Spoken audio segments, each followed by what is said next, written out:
முஸ்லிம்களுக்குரிய வேதமே அல்ல. திருக்குரான் மக்காவில் வாழுகிற மக்களுக்குரிய வேதமும் அல்ல.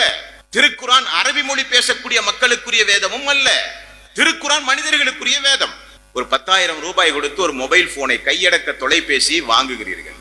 வாங்கும் பொழுது அந்த பெட்டியை திறந்து பார்க்கும் போது அந்த மொபைல் போனை நீங்கள் எப்படி பயன்படுத்தினால் முழு பயன்பாட்டையும் நீங்கள் அடைய முடியும் என்பதை விளக்குகிற ஒரு விளக்க குறிப்பு, ஒரு கையேடு அந்த பெட்டிக்குள் இருக்கும். அதை படித்து பார்த்து அதன்படி நீங்கள் அதை பயன்படுத்தும் போது முழு பயன்பாட்டையும் நீங்கள் அறிகிறீர்கள். அதான உண்மை.